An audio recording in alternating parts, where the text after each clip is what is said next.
Stanley والپورٹ کی کتاب جناح of Pakistan ہمارے زیر مطالعہ ہے، جسے ہم کیمرے کی آنکھ پر آپ کے لیے محفوظ کر رہے ہیں، اور اس کا پہلا باب ہم آپ کے لیے پڑھ رہے ہیں، جس میں آج جس حصے کا مطالعہ کیا جائے گا اس کا عنوان ہے سیاست سے لگاؤ کی ابتدا۔ 1892 میں لبرل پارٹی کی کامیابی کے سیلاب نے جہاں ایک طرف ولیم گلیڈسٹون کو تیسری بار وزارت عظمیٰ پر لا بٹھایا، وہاں بمبئی کے ایک پارسی دادا بھائی نوروجی کو بھی پارلیمنٹ کا ممبر بنا دیا۔ دادا بھائی ہندوستان کے ایک روشن دماغ سیاستدان اور تاجر تھے۔ انہوں نے 1855 سے لندن اور لیورپول میں ایک فرم کھول رکھی تھی۔ 1892 میں انہوں نے سینٹرل فش بری کے حلقہ سے لبرل پارٹی کے ٹکٹ پر انتخاب لڑا۔ برطانیہ کے سابق وزیر اعظم لارڈ سالسبری نے ایک مرتبہ انہیں کالا آدمی کہہ دیا، جو سالسبری کی طرف سے نسلی تعصب کا بدترین اظہار تھا، ورنہ رنگ و روپ کے لحاظ سے دادا بھائی کسی طرح سالسبری سے کم نہ تھے۔ اس واقعہ نے یورپ کے اندر ہندوستانی طلباء میں اشتعال پیدا کر دیا۔ لندن کے ہندوستانی طلباء نے، جن میں مسٹر جناح اور سی آر داس بھی شامل تھے، الیکشن مہم میں دن رات کام کیا اور دادا بھائی اس مارکہ میں سرخرو ہو گئے۔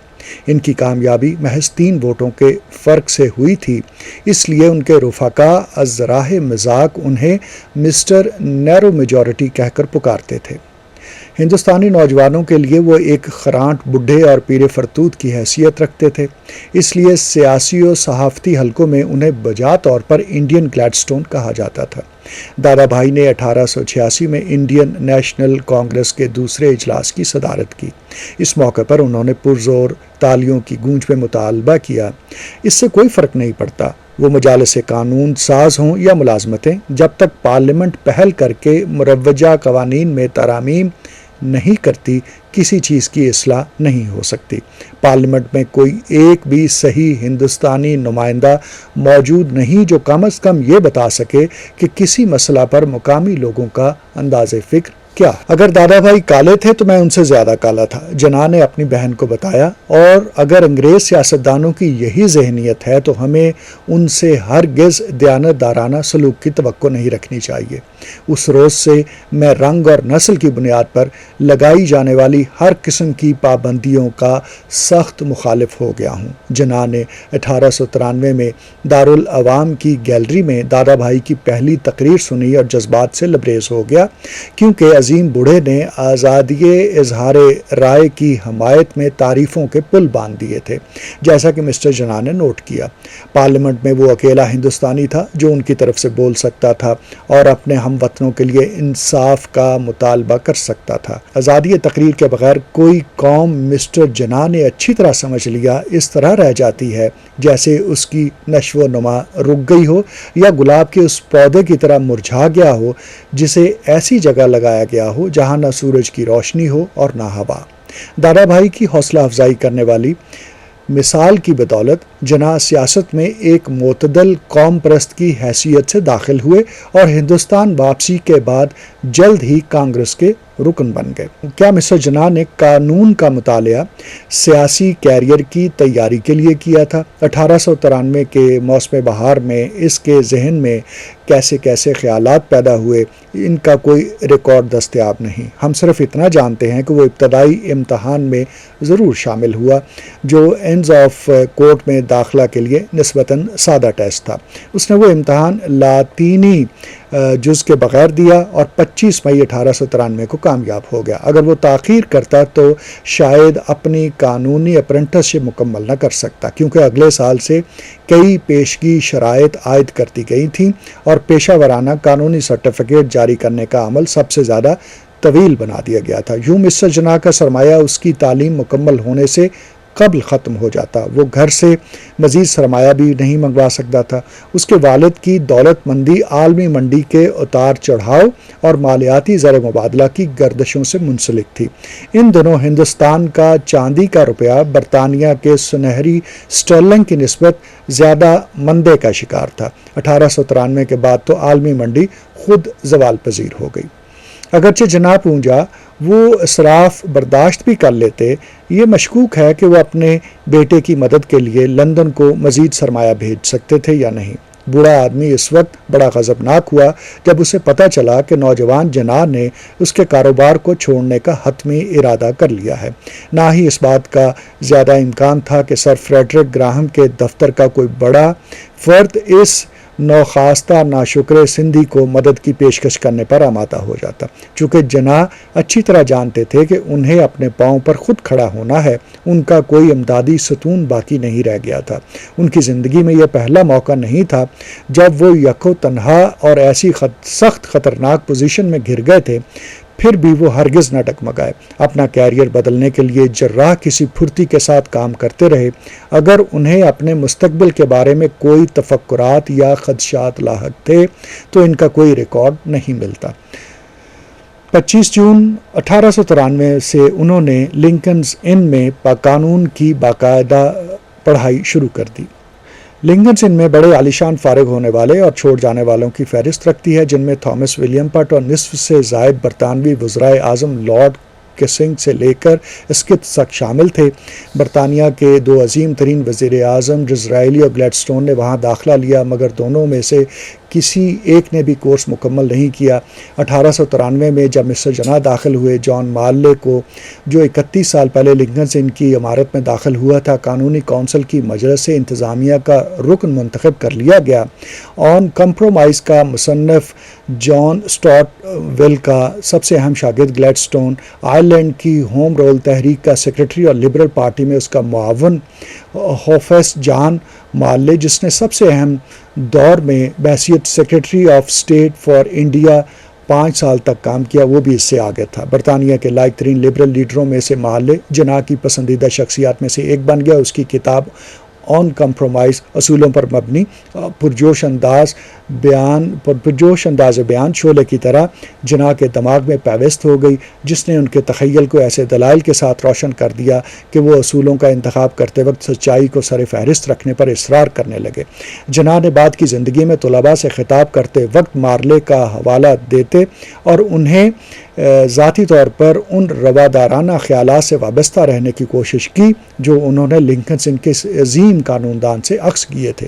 مسٹر جناح کی قانونی تعلیم زمانہ وسطیٰ کے گلڈ اپرنٹس شپ طریقہ کار میں تھوڑے سے رد و بدل کے ساتھ مکمل ہوئی۔ مذکورہ طریقہ کار لنکنز ان کے قیام سے چلا آ رہا تھا۔ لنکنز ان کا یہ نام بادشاہ کے sergeant of ہالیورن Thomas D Lankans کے نام پر 14ویں صدی کے نصف ثانی میں رکھا گیا تھا۔ اپنا انتظام آپ چلانے والی اس کونسل کے جلسوں کی کارروائی اور معاملات کا ریکارڈ 1422 سے لنکنز ان کی لائبریری میں بلیک بکس کے زیر عنوان محفوظ ہے، جبکہ طلباء کونسل کی تاریک 4 دیواری کے اندر رہا کرتے تھے۔ داخلہ لینے والے طلباء کی تعداد اتنی زیادہ ہو گئی کہ انہیں اندر جگہ دینا ناممکن ہو گیا، تو ہاسٹل کی روایت کو علامتی طور پر اس طرح سے قائم رکھا گیا کہ یونیورسٹی میں داخل ہونے والے جملہ طالب علم کم از کم 3 ڈنر گریڈ ہال میں کھاتے تھے، جن کا نام باقاعدہ رجسٹر میں درج نہیں ہوتے تھے۔ جیسا کہ مسٹر جناح کا معاملہ تھا، وہ 6 ڈنر کھاتے تھے۔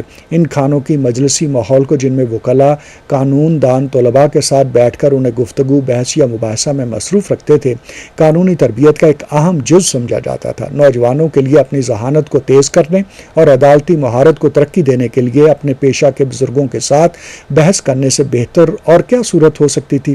مزید برآں میز پر بیٹھ کر گفتگو کرنا، اکٹھے کھانے پینا، دوستی یا جبلی نفرت کا مختصر ذریعہ بنتا تھا۔ اگر کوئی نوجوان اپرنٹس ہوشیار اور سمجھدار ہوتا تو وہ وکلاء کی صحبت میں جلد جان لیتا کہ بہترین بات کیسے کہنی ہے اور کون سی بات ان کہی چھوڑ دینی ہے۔ بہرطور گریٹ ہال صرف کھانے کے لیے استعمال نہیں ہوتا تھا، بلکہ وہاں قانونی اور سیاسی جلسے بھی ہوتے تھے، جن میں پہلے وکلاء قانونی مسائل پر بحث کرتے تھے، بعد میں طلباء ان کی پیروی کرتے ہوئے معاملات کو زیر بحث لاتے تھے۔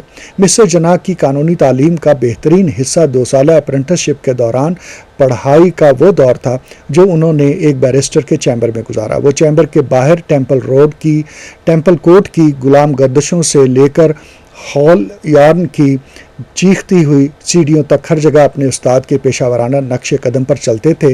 تھوڑی سی مبالغہ آرائی کے ساتھ کہا جا سکتا ہے کہ اگر کوئی ذہین طالب علم مذکورہ بالا کے ساتھ ساتھ قانون عامہ پر ولیم بلیک سٹون کی کامنٹری پڑھ لیتا تو اسے اتنی معلومات حاصل ہو جاتی کہ ان کے بل پر بار میں داخلہ لینے سے پہلے بآسانی فائنل امتحان میں پاس ہو جاتا۔ مسٹر جناح کی جماعت ابھی تک نوجوانوں کے اسی پرانے مکتب سے تعلق رکھتی تھی جسے قانونی پیشہ کے لیے نہایت ضروری خیال کیا جاتا تھا، بشرطے کہ وہ اس پیشہ کی اصطلاحات کو سمجھتا ہو، اسے صحیح طریقہ سے لباس پہننا اور درست برتنوں میں کھانا کھانے کا سلیقہ آتا ہو۔ چیمبر میں مطالعہ یا گریٹ ہال میں ڈنر کھانے سے جو وقت بچتا اس کا زیادہ حصہ وہ لندن میں گھوم پھر کر گزارتے، کبھی برٹش میوزیم کے ریڈنگ روم میں جہاں جانے کی خواہش ہر اسکالر کو ہوتی ہے، بیٹھ کر نادر قانونی کتب و رسائل کا مطالعہ کرتے۔ اتوار کے روز جب وہ بند ہو جاتا تو وہ بعض اوقات ہائیڈ پارک چلے جاتے، جہاں کھلی فضا میں کسی کی خطابت سے لطف اندوز ہوتے جو بکس پر کھڑے ہو کر کسی بھی موضوع پر اپنے دل کا غبار نکال رہا ہوتا اگر اس میں بولنے کی ہمت ہوتی۔ آئرش ہوم روم ان دونوں سلگتا ہوا مسئلہ تھا۔ آئرش پارلیمانی پارٹی کے ممبر پارلیمنٹ الفریڈ ویب کی جس کی تقریریں مسٹر جناح نے ویسٹ منسٹر گیلری میں بیٹھ کر سنی تھی، 1894 کے کانگریس کے مدراس سیشن کی صدارت کے لیے چنا گیا تھا۔ میں ظلم و استحصال سے وہ جہاں بھی پایا جائے نفرت کرتا ہوں، خصوصاً اگر میری حکومت کی طرف سے اس کا ارتکاب کیا جائے، کیونکہ اس صورت میں خود کو بھی ایک حد تک جواب دہ ہوں۔ ویب نے کانگریس کے اجلاس کے سامعین کو بتایا، اور جب تک آئرلینڈ کا مسئلہ حل نہیں ہو جاتا انڈیا باقی برٹش امپائر کی طرح نقصان اٹھاتا رہے گا، کیونکہ پارلیمنٹ مفلوج ہو چکی ہے، 50 لاکھ لوگوں کے معاملات کو نظر انداز کیا جا رہا ہے، وزارتیں آئرلینڈ کے سوال پر بنتی اور بگڑتی رہتی ہیں۔ اہم شاہی مفادات کی وجہ سے ایسا نہیں ہوتا۔ مسٹر جناح کے لیے یہ ایک سبق تھا جس کے شعوری طور پر وہ لندن کے ان تنہا ایام میں گرویدہ ہو گئے کہ ایک چھوٹی سی اقلیت اور اس کے مسلسل مطالبات کس طرح سے ایک عظیم سلطنت کو مفلوج بنا سکتے ہیں۔ انہوں نے برطانوی کردار کی جملہ کمزوریوں اور طاقتور عوامل کو جانچ پڑتال کرنا سیکھا۔ یہ تو معلوم نہیں کہ آیا انہوں نے خود بھی ہائیڈ پارک میں کھڑے ہو کر کوئی تقریر کی یا نہیں، بہرحال وہاں سے انہوں نے محض دوسروں کو سن کر بحث و مباحثہ اور مقررین کو دلیلوں میں الجھانے کی بہت سی مفید چالیں ضرور سیکھیں۔ وہ ہر اتوار لندن میں نہیں گزارتے تھے، کم از کم ایک بار ضرور دوستوں کے ساتھ آکسفورڈ چلے جاتے۔ بعد میں پولیس کے ساتھ اپنی پہلی جھڑپ کو جو آکسفورڈ میں سالانہ بوٹ ریس کے دوران ہوئی یاد کرتے ہوئے انہوں نے بتایا، میں دوستوں کے ساتھ تھا، ہمیں انڈر گریجویٹس کے ایک ہجوم نے گھیر لیا۔ ہم نے ساتھ کی گلی میں ایک بیل گاڑی دیکھی، ہم ایک دوسرے کو سڑک کے ساتھ ساتھ نیچے اوپر کھینچتے رہے، یہاں تک کہ گرفتار کر کے پولیس اسٹیشن پہنچا دیے گئے اور ایک تنبیہ کے ساتھ رہائی عمل میں آئی۔ یہ پہلا موقع تھا جب قانون کی غیر معمولی طور پر پابندی کرنے والے اس ہندوستانی کو حوالات میں بند کیا گیا۔ یہ ایک اور نمایاں فرق ہے جو اسے نہرو اور گاندھی نیز دوسرے بہت سے قوم پرست لیڈروں سے ممیز کرتا ہے جنہوں نے سالہ سال برطانوی جیل کی کوٹڑیوں میں گزارے۔